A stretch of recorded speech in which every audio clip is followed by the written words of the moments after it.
$16 billion in congressional earmarks mapped by states across the country, and only one organization is able to do that with the speed and accuracy that we've come to expect. And that's openthebooks.com. And joining us right now is Adam Andrzejewski. He is the founder of openthebooks.com, and he tells us about this spending, what exactly it entails. Adam, thanks for taking time with us here with Springfield's Morning News on 92.7 WMAY. I'm Greg Bishop. And what do we expect here, Adam? So we expect there's 357 earmarks stuffed into this omnibus year-end spending bill. The Democrats wrote this bill, but there's plenty of Republican pork barrel projects stuffed into this thing as well in the form of earmarks. And Greg, you know what earmarks are. They're member projects, local projects stuffed into these big bills to ensure votes on the big bills, that they go on a bipartisan basis. And our former honorary chairman, the legendary U.S. Senator from Oklahoma, Dr. Tom Coburn, called earmarks the gateway drug to runaway spending bills. And this is the perfect example. Republicans on this bill, they've got $116 million worth of earmarks for their Illinois projects. These are Illinois members of Congress, Bost, LaHood, Davis, and Kinzinger.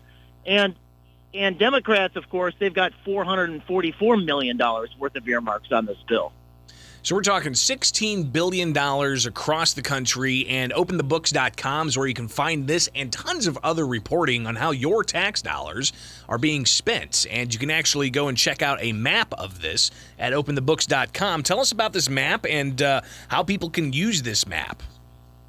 Well, it's right on the homepage of our website underneath the Maps tab. So just hit openthebooks.com, scroll down, and click the first map. And you can see it all right for Illinois. Just click the pin, which is Springfield, and you see all the Illinois earmarks in the chart beneath the map. And here's what you're going to see. You're going to see $3 million by Representative Garcia up in Chicago for the Puerto Rico Cultural Center.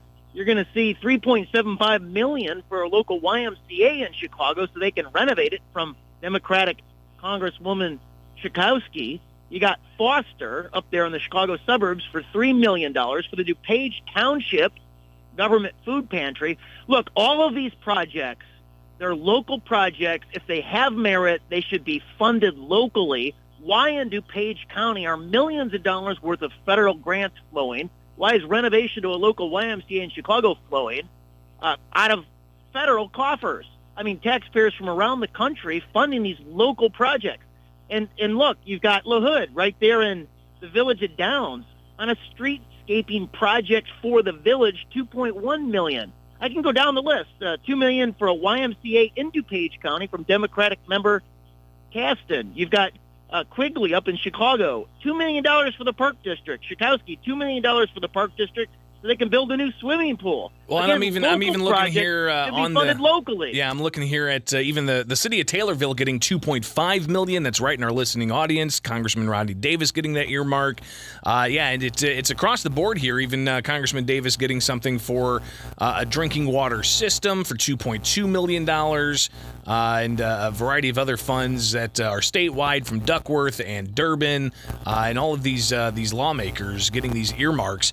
So like Bost in Perry County for a new truck salt shed. Okay, $800,000 on the earmark for Bost. Okay, again, a local project. If it has merit, fund it locally, not out of the feds.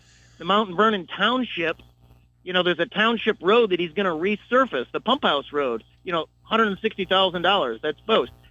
Kinzinger, Mount Morris Fire Station, $1 million. Electronic vehicle charging in Wilmington, $750,000. The Pontiac Sub-Fire Station for $500,000. Again, fire stations, fund it locally, not out of the federal government. Well, you've also got $2 million in Springfield for the Pillsbury Mills redevelopment project, and I know that that's a project that's important to a lot of people. But Adam, why not have these dollars that taxpayers pay into? Here's some big earmarks. Here's the big earmarks. Danny Davis, the Field Museum in Chicago, $2 million. I looked up the Field Museum CEO pay last year. It's $1.1 million. They've got $600 million in net assets after you subtract all their debt. Over $500 million in net assets. They don't need taxpayer help, but you got Chicago members of Congress earmarking them millions. Yeah, it's a lot of money, and you got to think this is all earmarked with some of these lawmakers on their way out the door getting these funds for their local communities. But isn't that their job? Well, look, 7 out of the top 10 earmarkers in this big omnibus bill come out of Republicans in the U.S. Senate. And look, earmarks are the currency of corruption in Congress. It's all of these pet projects grease the skids for the big spending bills, and you got Republicans and Democrats both advocating for these things. They're out cheerleading to spend your money on these local projects across the country. You said that this was from the recent omnibus that they passed to get us through the next week or so before Christmas. Is that what this bill's spending essentially? Yeah, it basically would take you to the end of the fiscal year, which is September 30th of 2023. So this is the massive bill where they stuff it full of pork. They try to push it through on the holiday when nobody's paying attention and grease the skids with earmarks. And you can go see this for yourself and pour through the data, openthebooks.com. You'll see the Maps tab. Click on it, and you'll see the $16 billion in congressional earmarks, where you can then zoom in and find Illinois. And the entire list is there for you to check out. Pretty remarkable. And this is obviously, some people, Adam, are gonna say this is money that's needed. But you're saying if it is so important, it can be funded locally.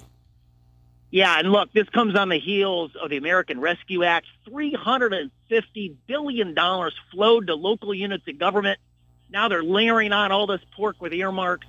It's just, the pocketbook of the U.S. taxpayer, we're all under attack. When Congress is in session, as Mark Twain said, our life, liberty, and property, they're not safe. It's a lot of money. I'm sitting here scrolling, and it is project after project after project.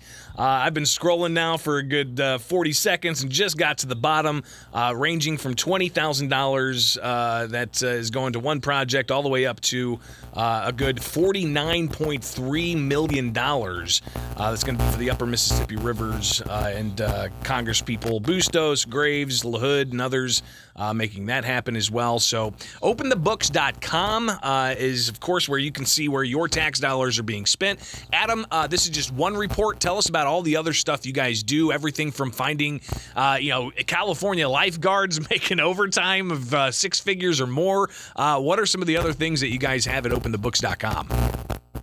So at openthebooks.com, our couple of our big projects this year. One is we proved how Fauci profited from the pandemic. We proved a net worth increase between 2019 and 2021 of $5 million. So his net worth now rivals $12.6 million. We, as a California 6-figure lifeguard, you could be a lifeguard in California. We wrote this on the editorial page of the Wall Street Journal and make up to $510,000 a year. We found 98 lifeguards made over $200,000. So I guess life's the beach if you're an LA County lifeguard. Pretty remarkable stuff. Again, openthebooks.com. Adam Andrzejewski, the founder and CEO, joining us. Greatly appreciate your time, and we'll obviously be talking again in the future because there doesn't seem to be an end to just how much tax dollars we pay and how those dollars are being distributed throughout the country, including right here in Illinois. So thanks for taking time with us, and we'll talk again soon, all right? Sounds great, Greg. Thank you. Happy holidays. It is Springfield's Morning News on 92.7 WMAY, Springfield's News and Talk. And